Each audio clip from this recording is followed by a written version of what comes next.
Capital One's tech team isn't just talking about multi-agentic AI. They already deployed one, Chat Concierge for car shopping. Their tech team built in self-reflection with live API checks to help buyers find a car they love. That's how they stack. That's technology at Capital One.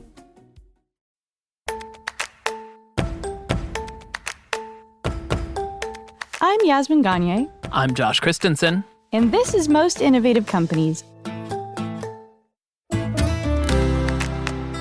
On today's episode, Fast Company contributing editor Alex Pasternack. This is a new era when it comes to the internet, and it's being defined by the AI companies.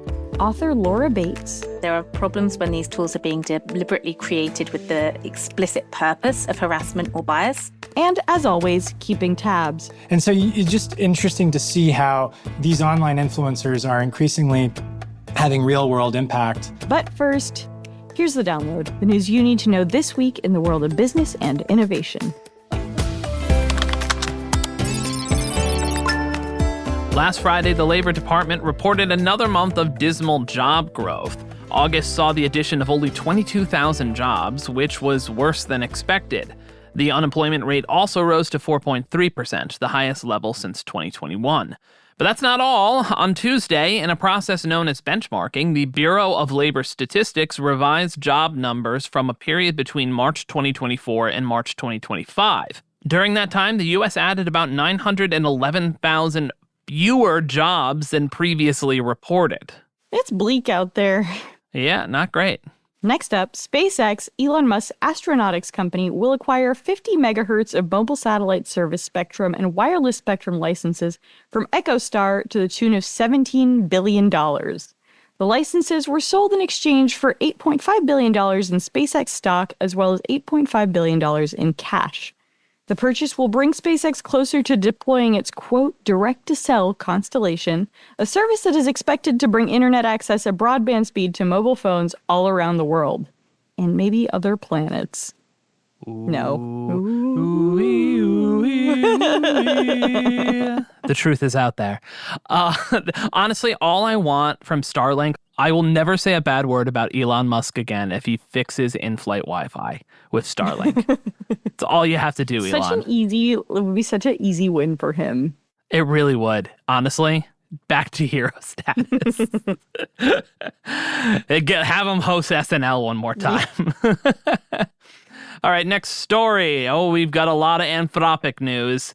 So AI company Anthropic announced its endorsement on Monday of California Bill SB 53, a bill which would impose transparency requirements on large AI model developers. The bill would mandate that AI model developers put in place safety frameworks along with releasing security and public safety reports before the release of AI models. I wonder what the Mecha Hitler in the room is here caused this bill to come along. Anthropic was also in the news this week for its record-setting payment to settle a class action lawsuit brought by book authors and publishers. The company agreed to pay affected parties $1.5 billion to settle the suit, which alleged that Anthropic trained its chatbot Claude on illegally acquired copyrighted books. And finally, in the Anthropic news beat, Microsoft has agreed to a deal with Anthropic, ending exclusivity with OpenAI. So sort of a mixed bag for Anthropic this week, but they keep chugging. I also just love the name Claude for it's my favorite model name. It sounds like, like the foreign exchange student you have in like a random class in high school. It's a name that you can like feasibly have plausible deniability now if you're like in college and AI wrote your paper. It's like, no, my friend Claude helped me. You don't meet many Claudes these days. Anyway. My uncle's name is Claude. He has a mustache. Yeah. Next up, 4 whistleblowers, 2 former and 2 current employees, came forward this week to accuse Meta of suppressing research regarding children's safety on its platforms. A collection of documents given to Congress shows repeated suppression of employee concerns about children under 13 using Meta's VR apps. They claim that after whistleblower Frances Haugen's leak of internal research documents that showed that Instagram can harm the mental health of teenage girls, Meta revised its policies related to researching sensitive topics. Under the new policies, Meta researchers were told to write about their findings, quote, in vague fashion, while avoiding the use of terms like illegal or not compliant. Jesus Christ. Additionally, Meta researchers were given the option of looping lawyers into their research, which would allow them to invoke attorney-client privilege when confronted with communication from adverse parties. This has been a rough couple of years for Meta, honestly. Since 2016, I'd say. Yeah, that's true. That's when the sort of, it's been 9 years. What happened in 2016? Yeah, not a great decade, but they still just keep printing money over there. It doesn't really matter. And then they're throwing about $100 million a pop at an AI scientist. Kids, go to school for coding. You may get $100 million to go do something with llama. Anyways, let's move on. It's IPO season, baby. I guess so. There's a lot of IPOs happening this week, Yaz. Can you name all of them? No. Without looking at the scripts? I only know Klarna. Yeah, Klarna's the big one. That happened yesterday, if you're listening to this on Thursday. I thought it was coming up, so. Nope. Nope, came out yesterday.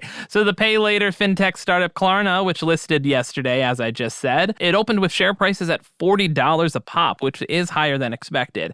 Some more upcoming IPOs this week, mostly on Friday. Blackstone-backed engineering and maintenance company Legends Corp is expected to list with share prices between $35 and $37. Tech startup Via Transportation, which I'm going to be completely honest, I just remember Via for being the weird company that reinvented the bus, but apparently they're a software as a service company. Yeah, it was like weirdly cheap for a while to get a Via in New York. Yeah, it was $5, and it was basically just a bus. Bring it back. Well, now they do a bunch of like transportation sort of like back end stuff. Sure. And apparently they're going public and they're going to be listed at share prices between $40 and $44. Now we got a new coffee company on the IPO market. It's not Starbucks, not Dutch Bros Coffee. It's their rival Black Rock Coffee, which I don't think I've ever been to a Black Rock Coffee. Didn't know it was a thing. Yeah, well, they're going to be listed on the stock exchange. They are going to list at prices estimated to be between $16 and $18. And lastly, Gemini Space Station, a cryptocurrency exchange company, is expected to list Friday with a share price between $17 and $19. Next up, the question of succession in Murdoch Media Empire has been resolved. Lachlan Murdoch and his father Rupert agreed on a deal announced Monday that Lachlan would continue to control the media empire that includes Fox Corporation and News Corp after his father's death and beyond. Lachlan's three oldest siblings, however, will no longer be beneficiaries, but will each be compensated $1.1 billion in a settlement. Justice for Shiv. I'm the eldest boy! That wasn't Shiv. No, that was Kendall. Kendall's the winner. No, Tom wins at the end. Yeah. I never finished Succession. Anyway. Spoiler, Tom Lobsgans wins Succession. Right? Josh! No, I'm just kidding. Spoiler. It was all Hurley's dream. That's a throwback to a joke about the series Lost, which ended in 2012. No, that was that's a joke referring to, well, it's about Lost, but it's actually referring to a famous season of Dallas. Anyway. Is it referring to a famous season of Dallas? I thought it was referring to Jacob's Ladder. No, like, there's a famous season of Dallas where, like... That's all a dream? Yeah, the whole season. And apparently it was, Dallas. Like, really bad. That's fucking awesome. I love that idea as, like, a writing trick where you're just like, we set up things and we don't know how to get out of this. It's a dream. It's a dream. Like that. It's a dream. like that season of Friday Night Lights when Jesse Plemons killed someone. Oh my God, I forgot. And then they're like, you're a kicker now. They're like, it's fine. We're moving on. Anyways, let's round this newscast out. Apple unveiled a slate of new products this week around its upcoming iPhone 17. In addition to the standard iPhone 17, there will be a Pro and a Pro Max model, as there was with recent generations. I think maybe the biggest news was the announcement of a new slim iPhone Air model that was, I think, about 5.6 millimeters thick. It's really thin and lightweight. I don't know, kind of looks like the phone I had in 2018. Yeah, slim. Only one camera, though, which is interesting. There I fairness, think there are some. I don't know why I have 3 cameras on my phone. You know what I mean? I don't know. I like the 3 cameras do make a difference. You're able to not do digital zoom on things and grainy photo. I think it's the camera and the camera functionality on recent iPhones is like sneakily like the most important factor of the iPhone. Yeah, I believe that. That's an argument I would buy. But apparently the new iPhone Air model, like the tech to like miniaturize and shrink all of this tech and computing power is like really impressive. I don't know the details. We're going to have to talk to Chris Stokel-Walker about it at some point. Listen, you're missing the most important fact, which is that they also released the crossbody iPhone the crossbody iPhone strap. Deeply weird way to carry your phone.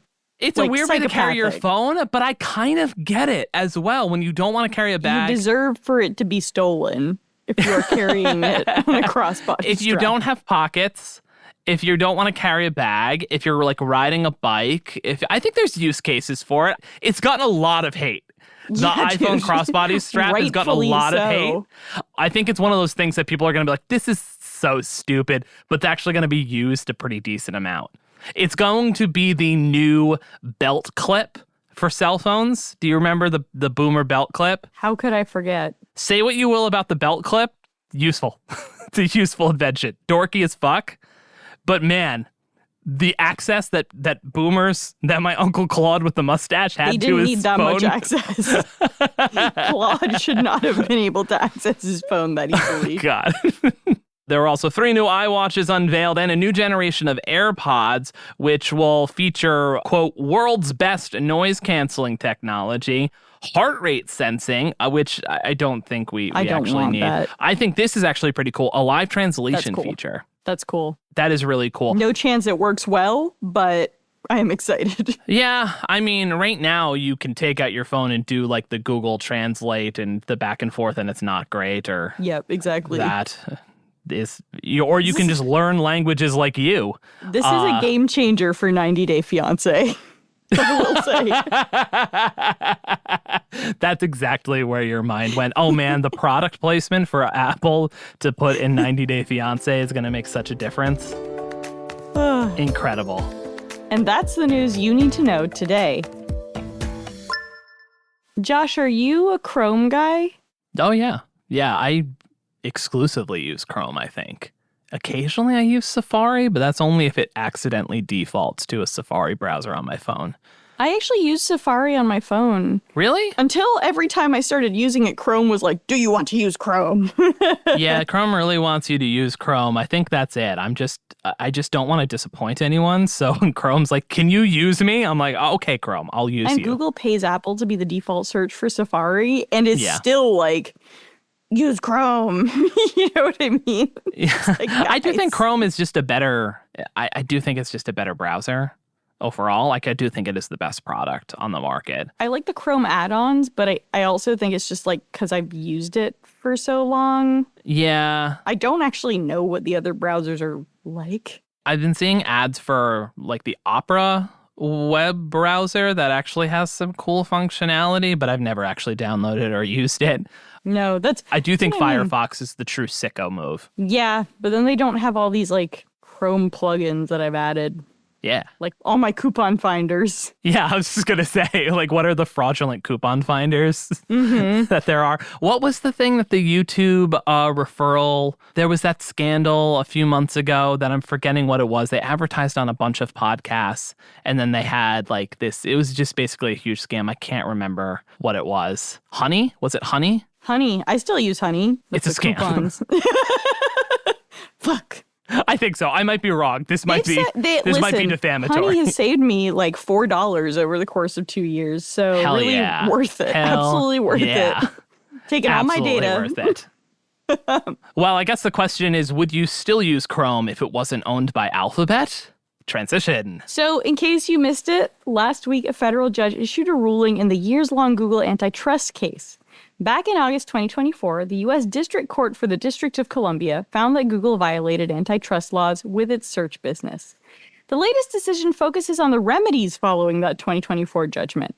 Notably missing from those remedies was anything to do with divesting from Chrome, so all this was basically a huge win for Google in the end.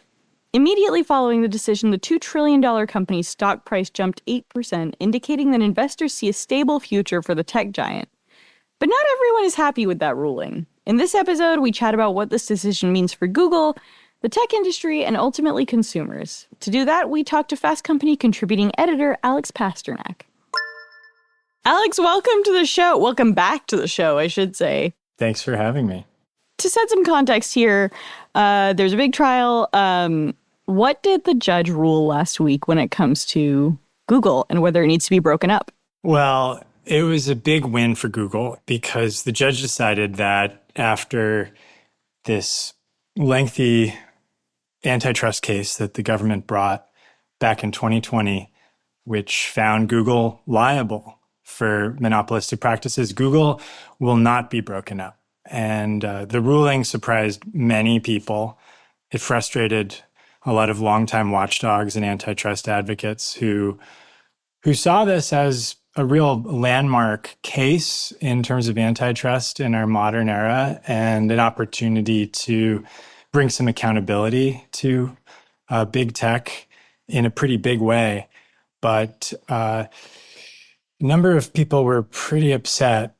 One antitrust writer named Matt Stoller said that it was basically a statement that crime pays, and it let Google get away with monopoly. The antitrust folks at the DOJ, which brought the case, had a little rosier picture of the remedy, and they said that the ruling was significant, and some attorney generals who had also been part of the case said that in the future, they might revisit the remedies and there might be some appeals. But all in all, Google was a big winner here. They really dodged a bullet. And you could see this at the dinner that Trump hosted last week with a number of tech titans, including the CEO of Google. Trump mentioned the case and noted that it was actually, he said it was Biden's administration that brought it originally. Actually, it was Trump's administration, his first administration, that brought the case. But the Google CEO, Sundar Pichai, didn't correct Trump on this. Yeah, so everybody was pretty happy, I think, in the tech industry in general, and Silicon Valley saw this as a big win. So why did the federal government bring this antitrust case against Google in the first place? Back in 2020, the Department of Justice was looking increasingly at tech firms when it came to antitrust concerns, and a number of cases were brought. Other regulators have also stepped in and filed suit against big tech. But at that point in 2020, this was the biggest case that had been brought in antitrust in decades. Basically, at that time, the Department of Justice had determined that Google had dominated the search market. Mm-hmm. It controlled something like 90% of the search market. And it had cemented its dominance, its monopoly, through an ecosystem that included the Chrome browser and everything else that Google controls, all the other platforms. But also, it had used exclusionary tactics. It had paid companies like Apple and Mozilla to make Google search the default search in their products. And the Department of Justice charged that these practices had allowed Google to maintain a monopoly illegally. The last big antitrust case that people refer to often in tech is this Microsoft antitrust case from a few years back. This is not the first time the DOJ has tried to kind of regulate this stuff.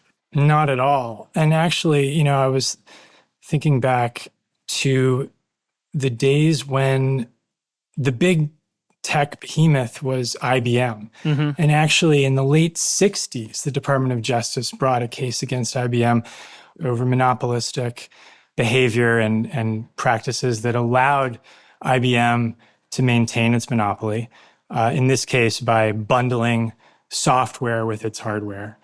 That case took 11 years, and IBM ultimately wasn't significantly punished. Fast forward to the late 90s, the DOJ brought another case against what was then the biggest tech behemoth, and that was Microsoft. That case also resulted in the company not having to be broken up, even though initially that was the ruling. There was an appeal. And ever since then, there have been no significant antitrust cases until now. So this was a big one. People looking back at previous cases and previous remedies might say that even the cases themselves, even the trials and the scrutiny that those cases brought was enough to chasten those companies and lay the groundwork for new startups to show up. In the case of Microsoft, after that trial, a few years later, even though the penalties weren't very significant, you saw startups showing up on the scene, including Google, which became the new big tech behemoth.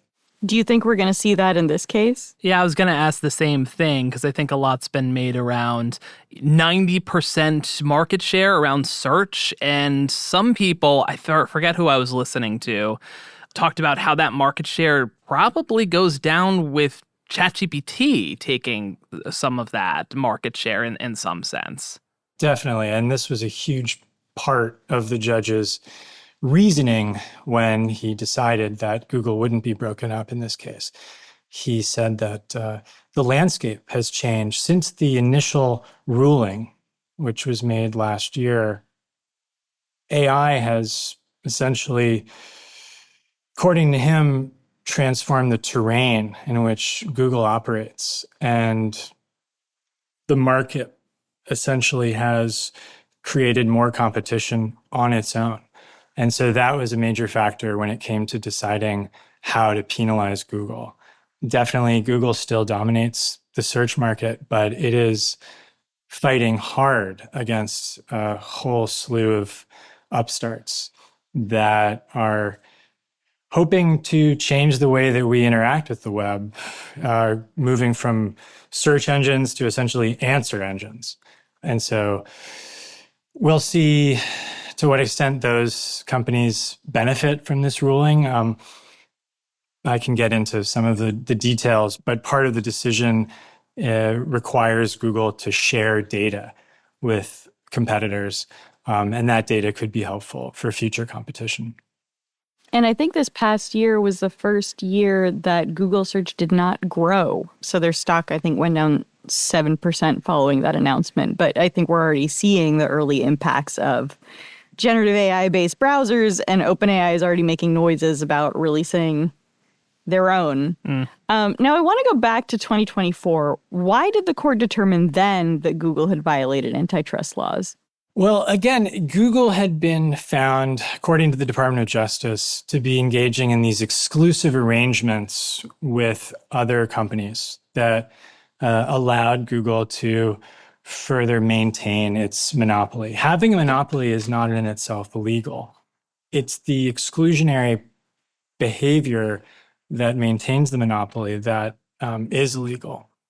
And in this case, what came out of the trial was the fact that Google had paid Apple over a period of years around $20 billion a year to be the default search engine on Apple phones. In fact, at one point, according to evidence that came out in the case, Apple had tried to redirect some of searches on its phones to its own search engine, but Google balked at that idea. Google paid billions of dollars to Mozilla and to Samsung and to other manufacturers of devices to secure default placement for its products. And that essentially allowed Google to amass even more data and more power and more money, which it could then use to continue to engage in these kinds of practices. So the Department of Justice identified this flywheel that essentially was helping Google to secure its dominance. And all the while Google was claiming that consumers were choosing it because its product was better, it's fairly clear that over the years, Google search has actually gotten worse for all sorts of reasons. You mean AI overviews as inaccurate? I think AI overviews have made Google search a lot worse in a lot of ways. Even if AI, Gemini, and other tools can be useful for research, I think the way that we search on Google now has been in some ways disrupted by the AI stuff at the top of our searches, which I often find to be wrong and distracting, but also just SEO and sponsored content and the way that the system that Google has built over the years has been gamed by so many publishers. Meanwhile, the more that we have these sort of AI search results, the less people are inclined to click through to publishers' content, including our website. And that, of course, is hurting the ecosystem of the internet in a lot of ways. It's hurting journalism. And again, this is journalism that Google itself and many other companies have used without permission to train their AI models. So all in all, the search environment that we live in now, the information ecosystem, is, I think, dealing with a lot of issues, and consumers are hurting. We should also point out that AI summaries actually hurt Google's business as well, right? Like, they make most of their money from search and advertising via search, right? And a summary means there's less click-through. Is that fair to say? So they're kind of hurting themselves. Right, and there are fewer ads involved as well. And that's, of course, how Google makes its money, through advertising. So yeah, Google's in a funny position where it's still trying to maintain its dominance as the world's search engine. And it still might be, all in all, one of the best that we have. But as it pushes more people to AI, it is also trying to figure out how to monetize those users, and also how to, of course, compete with all the other AI companies that have sprouted up in the past few years, especially OpenAI. I want to go back and talk a little bit about something you said earlier, which is Google now needs to share some search data about the indexing of the internet, needs to share some data around user behavior. Why did the judge rule that? What was his reasoning? It's a good question. So the judge had a fairly nuanced reading of the law and a fairly cautious approach to this remedy in general. I should say, he starts off his opinion by pointing to precedent and noting the caution that is required when addressing remedies for these kinds of cases. There are structural remedies like breaking up a company, and then there are behavioral remedies. In this case, the judge opted for behavioral remedies, recognizing that it's hard to determine exact causation for some of the practices that Google had been charged with committing, and that breaking up a company is a very severe remedy and should only be done with extreme caution and with the knowledge that it will help consumers.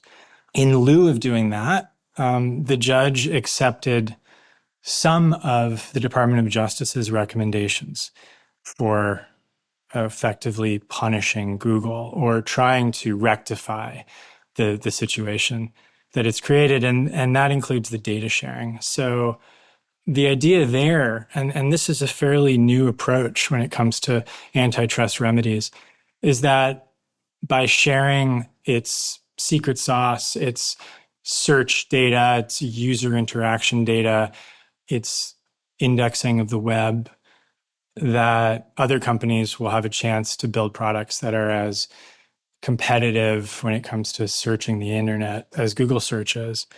And maybe perhaps that'll help too with the development of AI models, though that's less clear. But yeah, the thinking here is that in this new landscape where AI has brought new challenges to Google's business, that breaking up the company would have been too severe, and sharing data instead is a more effective way of trying to level the playing field, especially within this new landscape. And as far as I know, nothing like this has been required before by a judge. So we could see in the future other cases, including companies like Meta and Apple, where the judge might find that they too have to share data with competitors. And that's something of a new paradigm that we haven't seen before. In June, Google also agreed to spend $500 million revamping its regulatory compliance structure in a settlement with shareholders relating to these issues. What were they trying to signal there? What does that mean?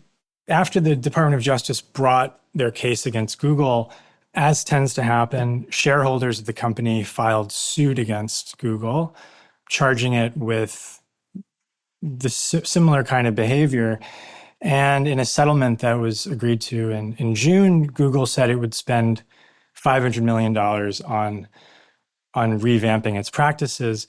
I think in many ways, this was a signal to the judge that Google was already trying to shape itself up, trying to improve its practices and its governance. And even in its arguments before the judge over the remedy, the company's lawyers had argued that many of the practices and many of the behaviors that had led to the initial decision were no longer an issue because Google had stopped doing them or Google had changed its practices. So yeah, I think that settlement was an attempt to show that Google is interested in reform. We touched on this quite a bit, but just to put a finer point on it, how is this decision going to impact Google when it comes to AI? It's a great question. So Google arguably has more data than any of its competitors do when it comes to training generative models, and that is related to the dominance that it's maintained for years in search and through its other platforms.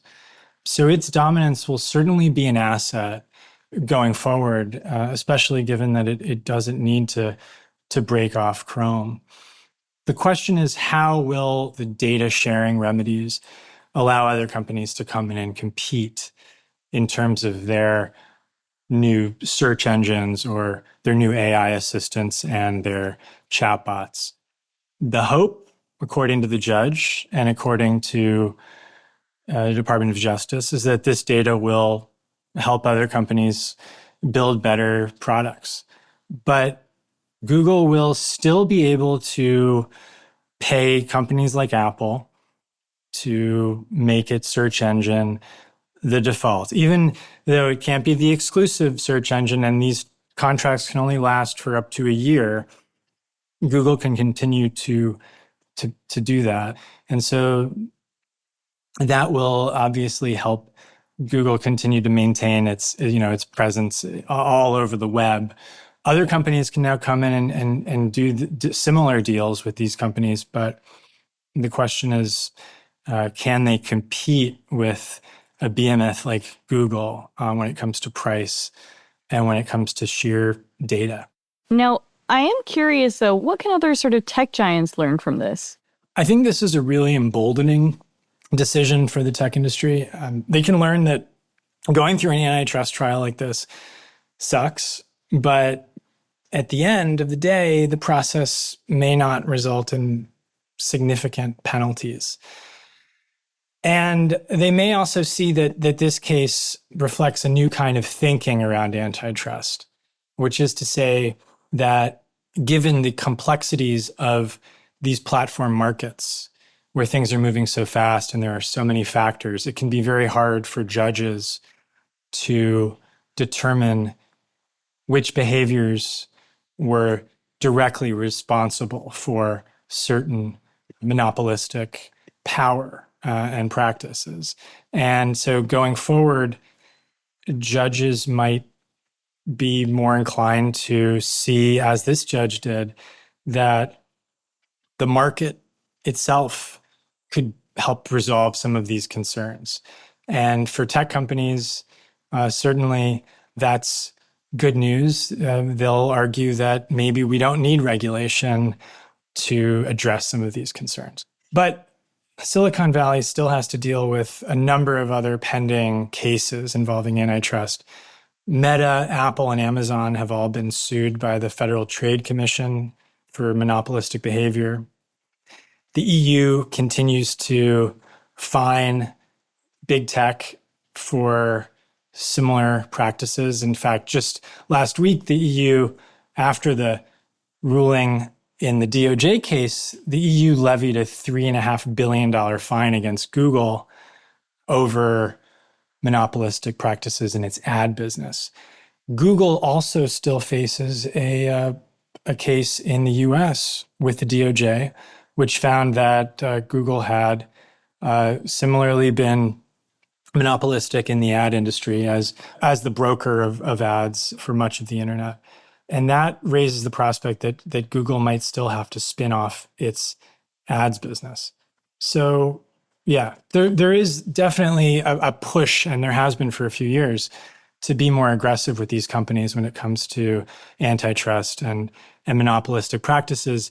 But as you can see with Trump's cozying up to big tech and this recent dinner at the White House, there is a sense in Silicon Valley that over the next few years, at least, regulation will be fairly minimal, and that these companies, despite the dominance that they have and the questionable practices that they engage in, will probably face little accountability. So Silicon Valley, I think, is reading this ruling with a lot of glee and excitement about the future. What does this mean for consumers? It's hard to tell. I think for the moment, we're going to continue to use Google as our main search engine. We're going to continue to have Chrome as the biggest browser on the internet. And that ecosystem will continue to keep Google in a dominant position when it comes to a lot of the internet. I think the question is, what kinds of new competitors will show up in the next few years? Well, the data sharing requirements mean real competition from some of these AI upstarts and future potential search engine companies.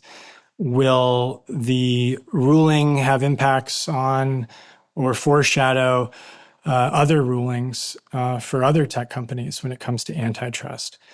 It's hard to tell at this point, but in the next few months, we'll get some answers about some of these other cases. I think, there's still the whole appeals process, which could take years. And Google, while it's happy with the remedy, has said that it still plans to appeal the initial antitrust ruling. Wow. There are questions about who gets to be a qualified competitor that gets access to the data that Google is supposed to turn over. I think what this ruling signals in a larger sense, as the judge noted, and as our colleague Chris Morris pointed out in a piece on the website, this is a new era when it comes to the internet, and it's being defined by the AI companies. And these companies are engaging in a war for our attention and our data. Google still has a very powerful position, but over the next few years, we'll see a number of other companies moving in on that through things like new browsers or AI assistants. The question for consumers and for regulators and anyone concerned about the power of big tech going forward is, how will this ruling affect future anti-competitive behavior? And what will the next antitrust case look like? And will that lead to anything? I think there are critics of big tech who say that instead of these kinds of cases, this kinds of litigation, that there should be more of a focus on updating antitrust laws and applying regulations to prevent behavior like self-preferencing, in which companies use their own platforms to promote their own products, something that all of these companies have been charged with. There have been attempts in Congress in recent years to enact those kinds of policies, but those have failed. I think the question and the struggle really now is just trying to imagine what a better internet could look like and what sort of rules we want these companies to be following, whether it's related to antitrust or not. You could say, market dominance is a huge issue, but there's also the power that comes with that dominance and the power that these companies have to modify our behaviors and affect our beliefs. And of course, that power is why these companies are the biggest advertising companies in the world. And so I think we need to continue to pay attention to how they use that power and think about more strategic ways of trying to check it. Because these cases, they last years, and they often, it turns out, result in very little accountability for these companies. Well, this was great. We'll be back with Alex Pasternack for Keeping Tabs, but first, a quick break followed by Josh's interview with author Laura Bates.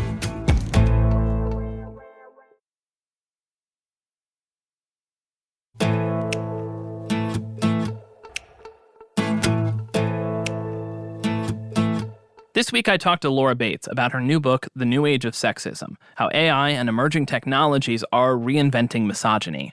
Laura is an author and activist who is most well known for founding the Everyday Sexism Project.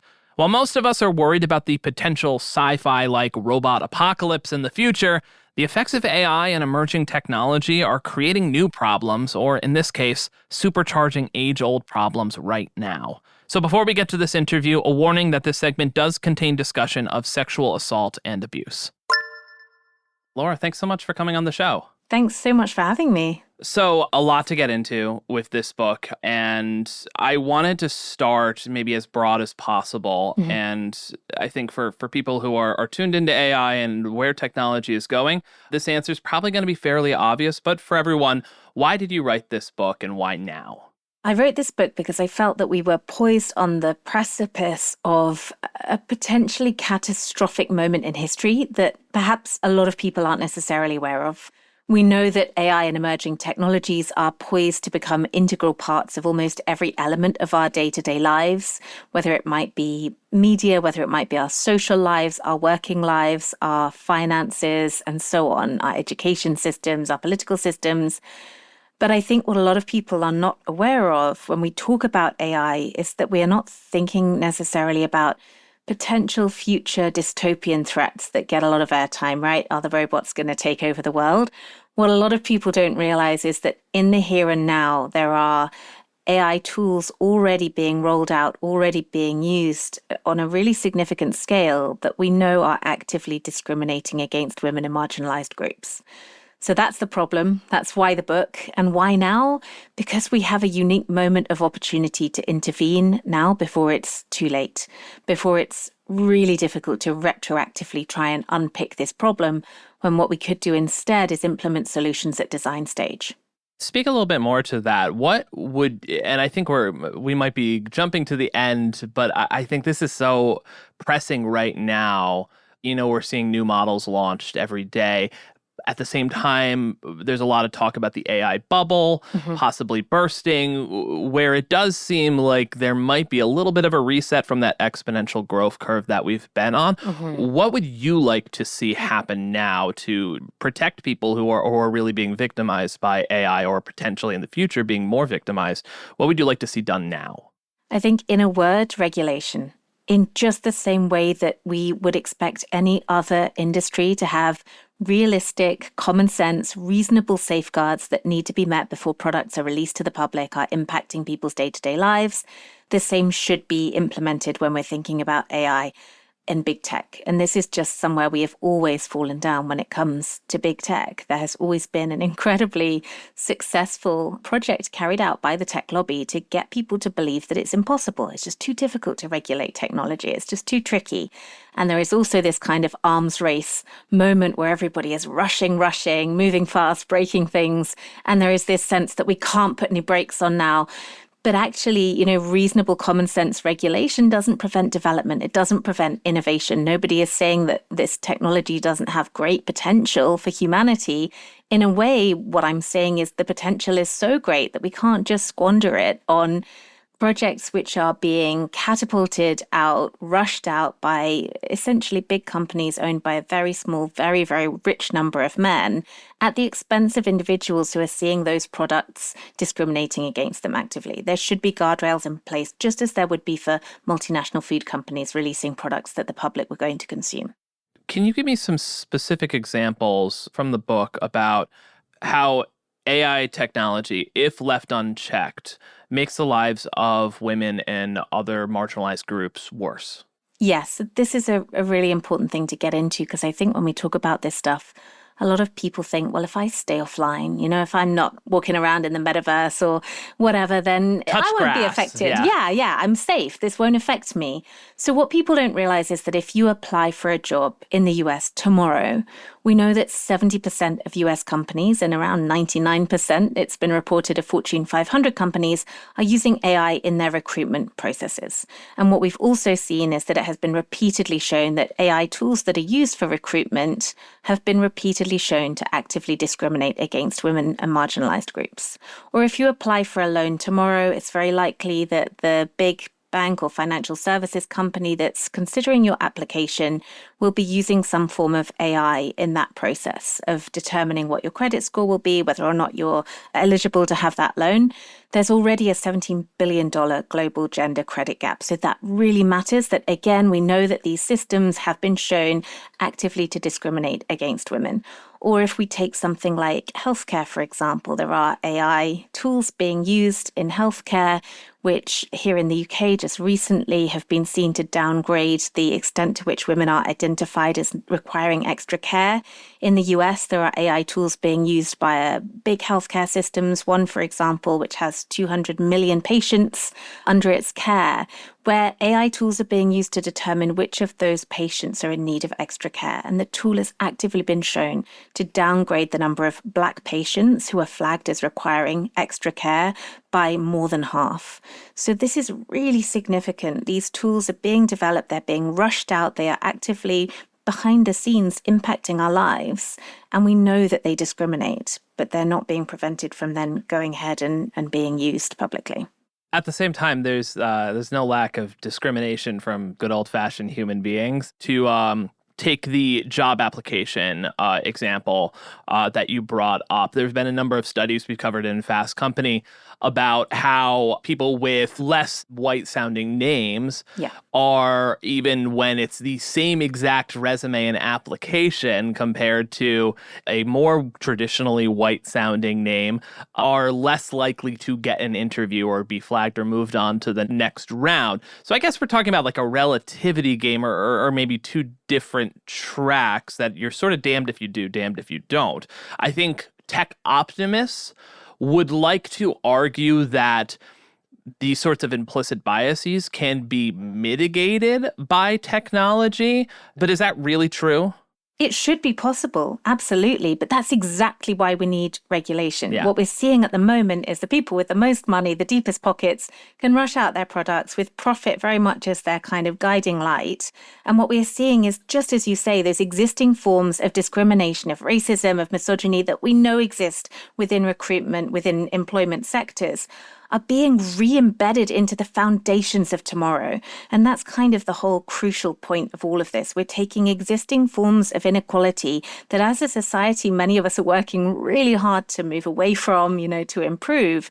And instead, we're seeing these tools which will be the bedrock of our future working lives, of our future societies, where those forms of bias are being kind of encoded into their foundations. And that's a real problem, because how do you then unpick that and take that out later on? But you're right, this isn't to say it isn't possible. It's not to say that we can't develop forms of technology that, for example, pinpoint bias in other forms of tech, that police other forms of tech. It's not to say that we can't train these tools on much better resources and data sets in order to eliminate those risks. Yeah. What I'm saying is that at present, there aren't any regulations to force companies to comply with those kinds of fairly basic guardrails. Yeah. And at the beginning, I think this is something where we talk about like pacifying language. Any writer, has read about how you can kind of remove the actor from the actual events of what they've done. Mm-hmm. At the beginning of any algorithm or any AI model is ultimately people programming that. So I think it's important not to forget that you can't remove this from the people creating it. To point, Grok, everyone's favorite AI chatbot, I'm going to read a headline from The Verge. Grok's spicy video setting instantly made me Taylor Swift nude deepfakes. Deepfakes is something you get into quite a bit in your book. Can we talk a little bit about that and the proliferation of this really, really big problem? Yeah, so just as you say, there are kind of different versions of the problem here. There are problems when these tools are being deliberately created with the explicit purpose of harassment or bias. There are problems when the tools take on the inherent bias of their creators in what is a very white male dominated world. And there are problems when the tools are trained on biased data sets. What we see when it comes to deepfake technology in particular and the proliferation of AI generated images is that many of these tools are being very deliberately created with the express purpose of targeting, dehumanizing, harassing, and abusing women and girls. We are on track by the end of this year to see around 8 million new deepfake images per year being created. And we know that 96% of deepfakes are pornographic in nature and non-consensual. And we also know that 99% of those are images of women and girls. So again, when we talk about deepfakes and the kind of potential issues, you will see headlines about, potential threats to democracy and politics. And of course, that's a valid thing to discuss. But in 99% of cases, what we are seeing here is women's lives being devastated, a new form of abuse that is having a huge impact on the lives of ordinary women and girls, those who are in the public eye. Female politicians, around 1 in 6 congresswomen in the US, for example, have been targeted in this way. And yet we aren't necessarily talking about it as an urgent public health crisis, which is what it is. Yeah, it's just so much of this is a real gut punch when you actually see the actual experiences. And I mean, you yourself have been just through the process of writing this book, you've been on the receiving end of a lot of this trauma and harassment, not to mention your past books and how you've written before. Could you speak a little bit to that and your personal experience?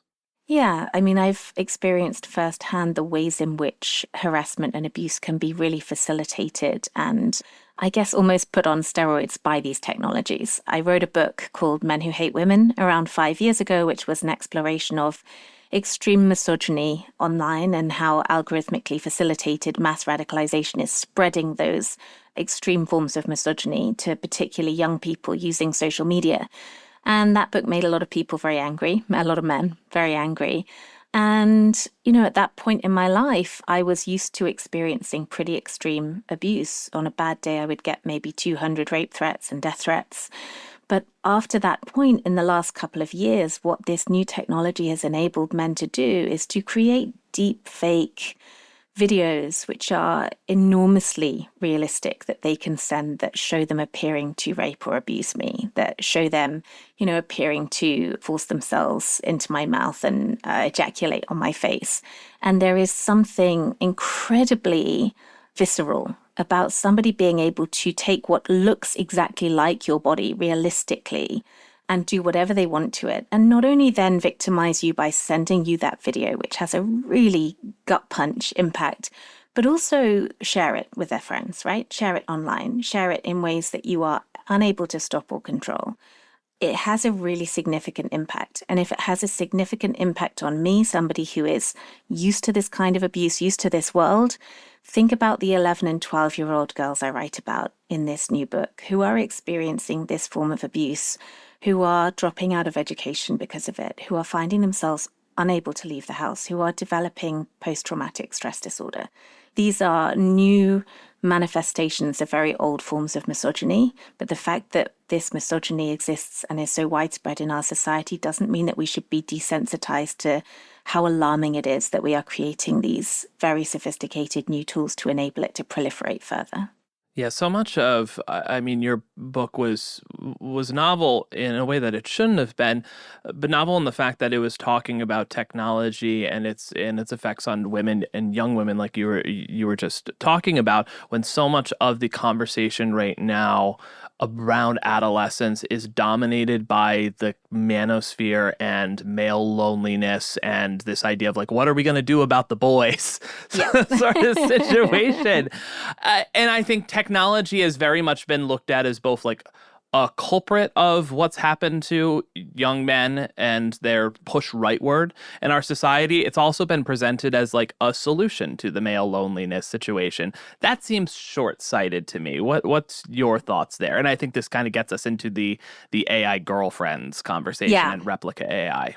I would certainly say that at present there are extremely deep flaws, catastrophic flaws in the forms of tech that are being presented to us as solutions to a supposed male loneliness epidemic. And listen, it is absolutely right that we need to support young men. We need to think about supporting really significant funding in mental health initiatives for young people, in offline community spaces that provide young people with an alternative to the kind of seductive spaces of the manosphere. But what is currently being presented, again, by for-profit tech companies is the idea that an AI girlfriend you can customize down to the last detail, who is universally offered up as the kind of default setting, will be a very, very young-looking, white, hypersexualized, non-disabled, large-breasted young woman, who we are then training men and boys to think that they are entirely in ownership of. You create one of these things and you name it and you choose its personality settings and its breast size and its freckles.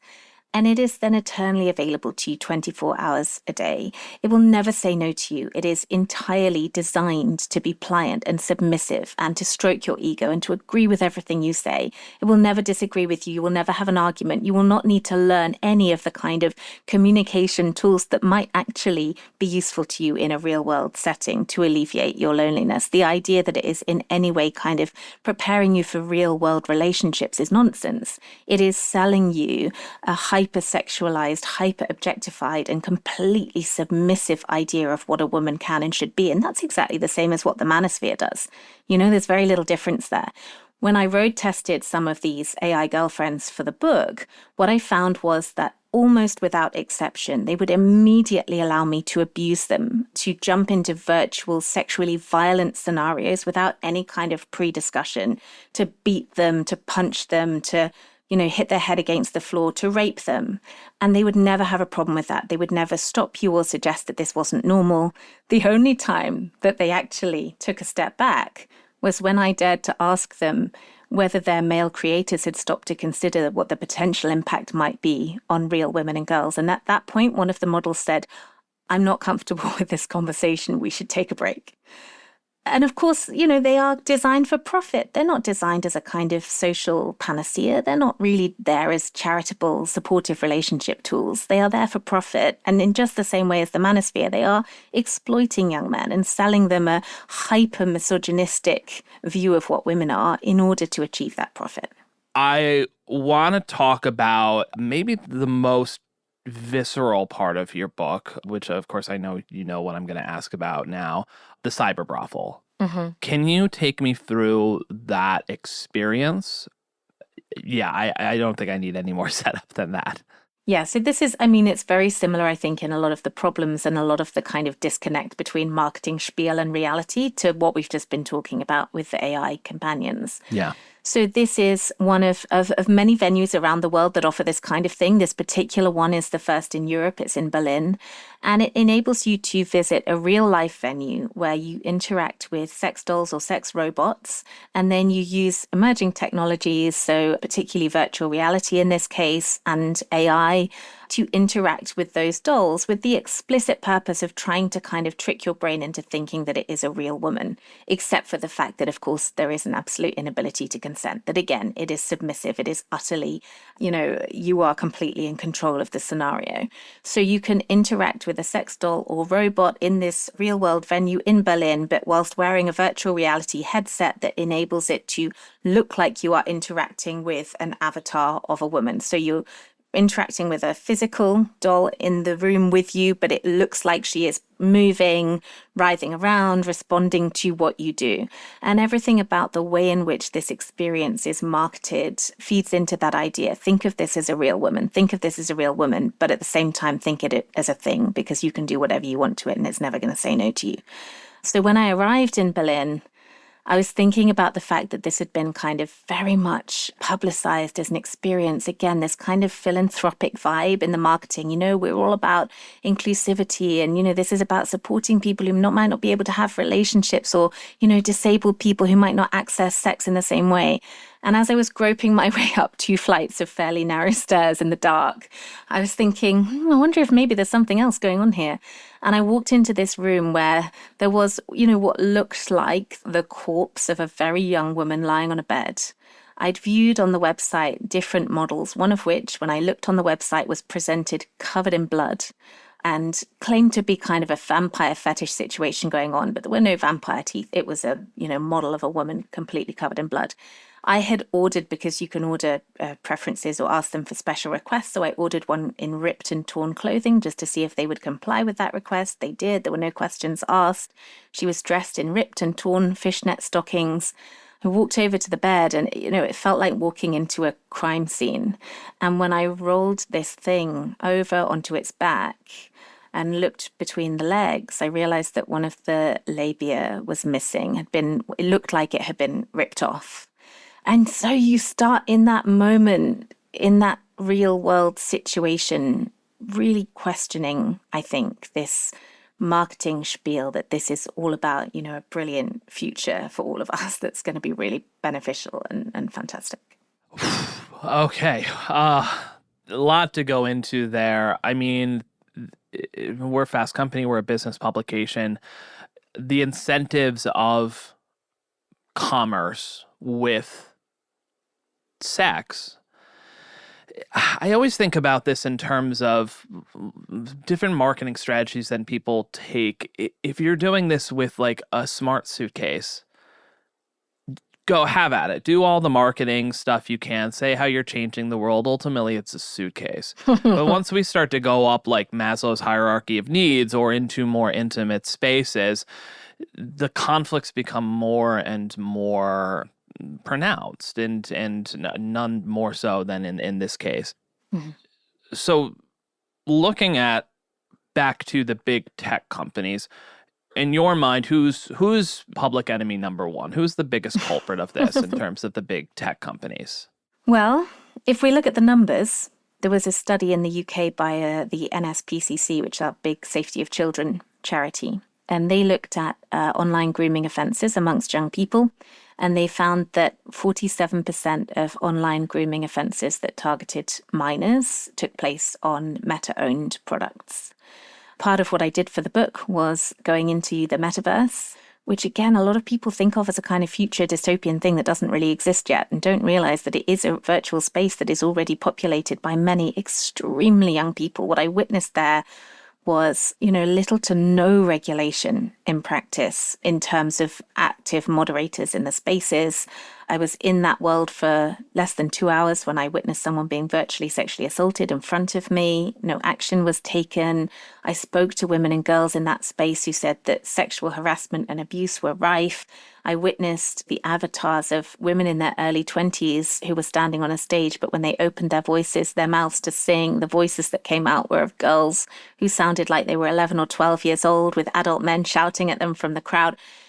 So, I think that any of the big tech firms who are currently making obscene, almost unimaginable profits without prioritizing the safety of their users, we should be focusing on looking at them when we think about what regulation looks like. And they don't prioritize safety. It was not until 3 years after they'd released their first VR headset, for example, that Meta first implemented parental controls for them. There are some really clear and apparent ways in which safety is not prioritized. And when you are a company with tens of billions of profits, you do have the money, you do have the capacity, you have the brightest minds in the world working for you.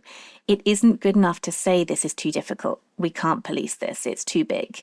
Because if we were talking about safety within, for example, car firms, if we were talking about food safety, we wouldn't accept that. Yeah. So why do we have to accept it when it comes to tech? It doesn't make sense.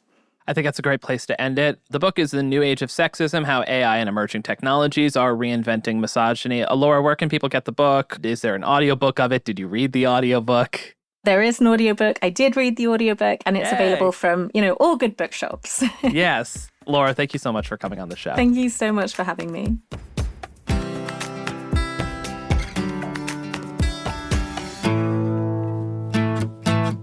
Okay, we're back with Alex, and it's time to wrap up the show with Keeping Tabs. This is where each of us shares a story, trend, or piece of pop culture we're following right now. And Alex, since you're our guest, what are you keeping tabs on?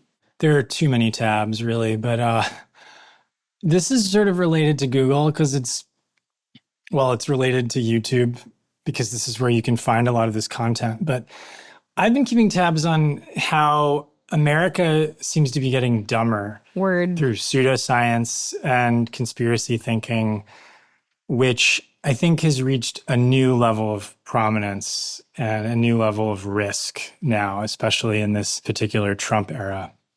I know we've talked a lot about the loss of trust in institutions and frustrations about the healthcare system, which is legitimately problematic. And obviously the spread of conspiracy theories, even before the pandemic, has been a real problem in the US. And now we see Trump this week, consumed with the Epstein stuff. And meanwhile, he's spreading more conspiracy theories to distract from that. So you've got the leader of the free world emboldening these ideas, turning them into policy, increasing numbers of lonely people who are finding comfort online and fringe content. You've got the AI factor, which is helping to spread this stuff, but also is being used to create content. And for some people, these chatbot companions are driving them deeper and down rabbit holes. And then you've got someone like RFK Jr., who is really putting this whole country through a kind of massive health experiment, dismantling our infrastructure and defunding research and restricting access to shots and continuing to spread mistruths and firing people who disagree with him.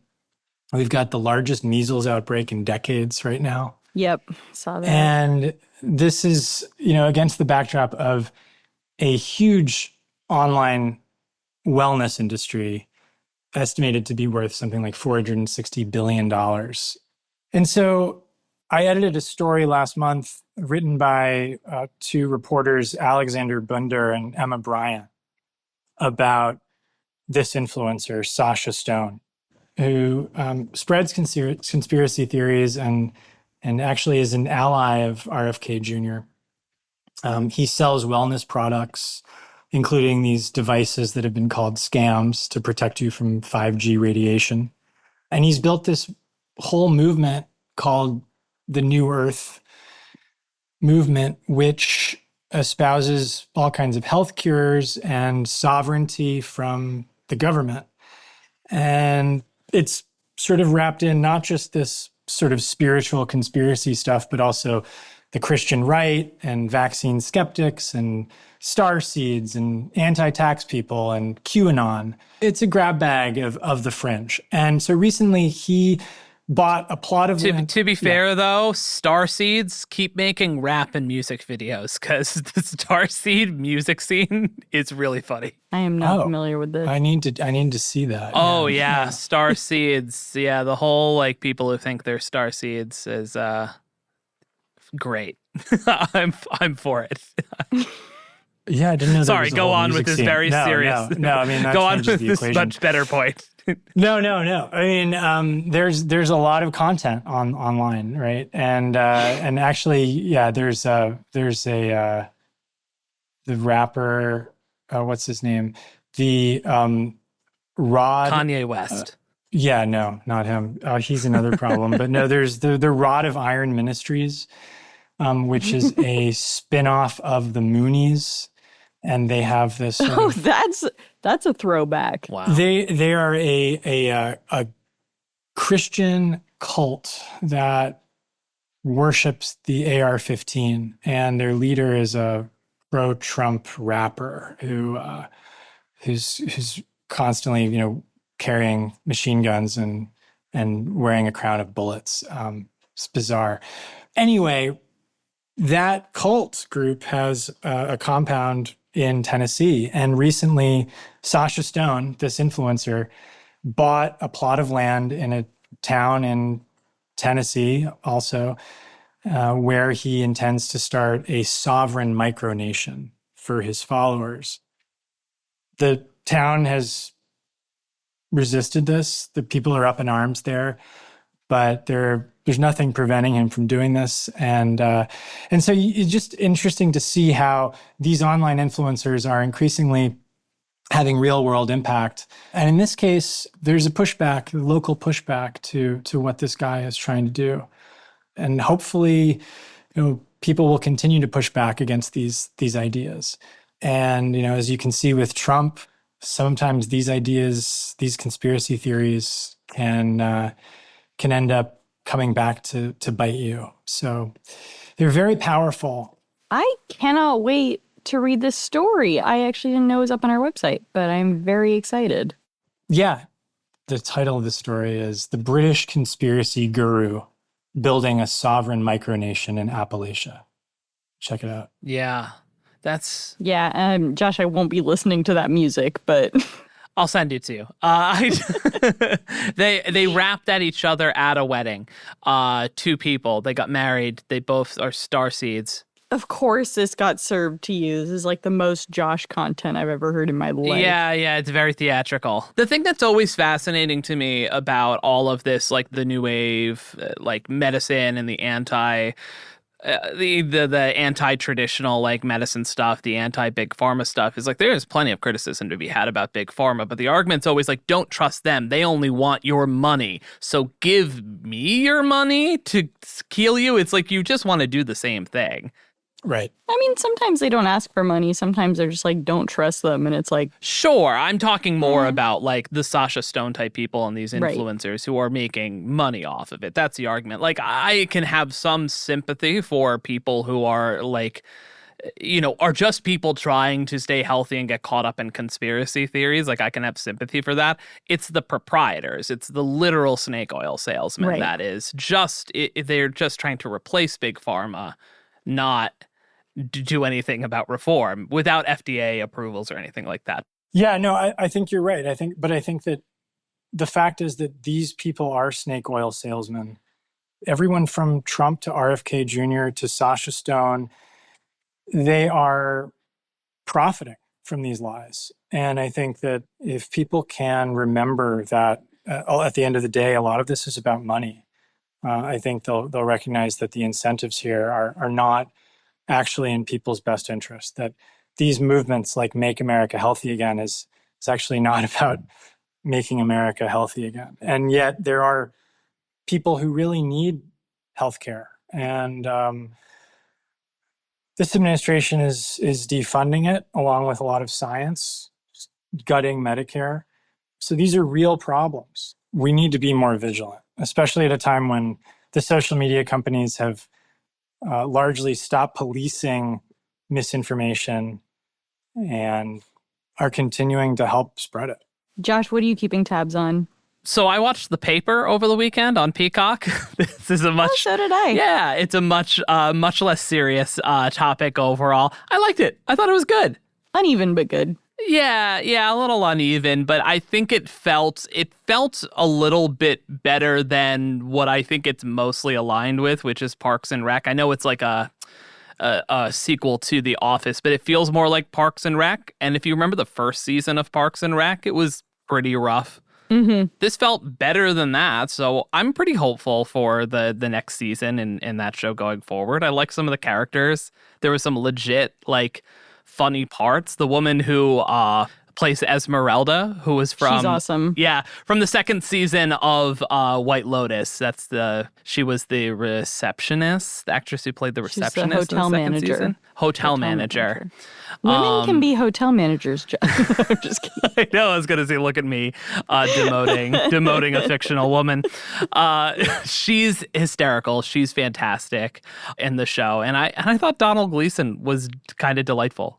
I think he's always good. Yeah, I like him quite a lot. It was a nice, refreshing weekend of watching that, although it also did make me a little sad about the state of the news media. They did have many of the same conversations we have in our newsroom.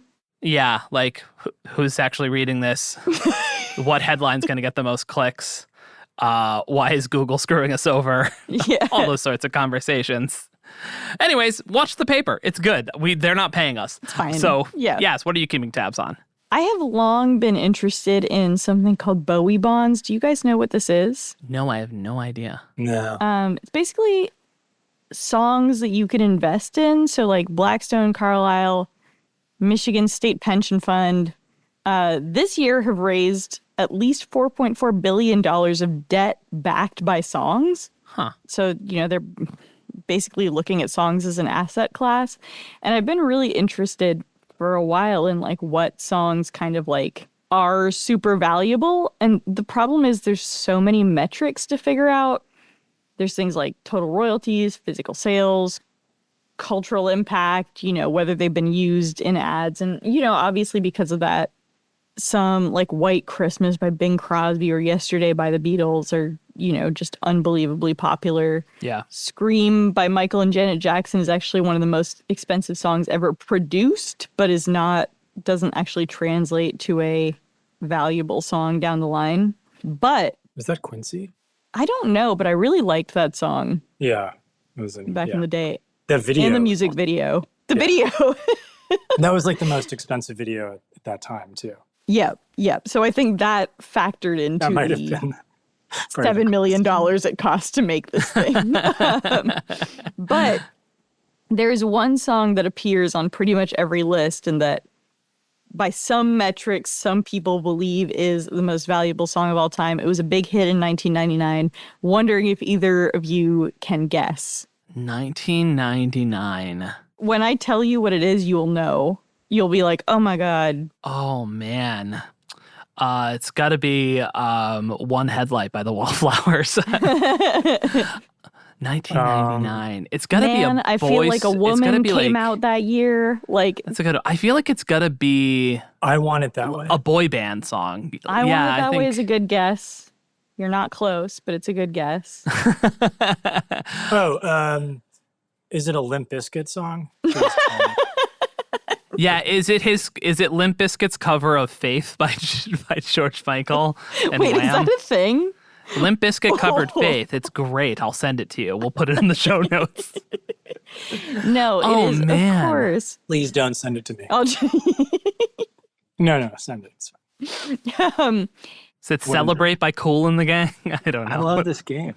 Of course, it's Smooth by Santana and Rob Thomas, which has a really unique time signature. So it's also very difficult to replicate. Like it's so recognizable that That's it is like that's as much as we can sing without getting demonetized. Anyway, that's fascinating. That Super song was interesting, huge when it came out, but it isn't a lot of marketing material. but also you could hear, I was talking about this with my husband, and you could hear any part of that song, not just the chorus, and immediately recognize it. That know is what I true. mean? That is true. Which is- I will say I did find your Spotify account, Yaz, and No, you you do didn't. have a playlist with a lot of Santana. What would Oh say my God, no, too that was much my wedding Santana? playlist. That was my wedding playlist. A shit ton of Santana on it. It's true. It's all Santana? It was a lot of Santana because my husband is Latin American, and we were like, this is like, you know, while people eat, this is like a good vibe that's to fair. have. Yeah. I guess this means this is on brand. But yes, it is. Smooth is one of the most successful songs in modern chart era, and based on, you know, generates a shit ton of royalties. I guess you could invest in it somehow or like, you know, back it with debt. I don't fully understand how the financial instrument works, but it is fascinating to me. Well, that's a great place to end it. Alex, thanks for coming on the show. Alex, thank you so much for coming on the show. Thanks for having me.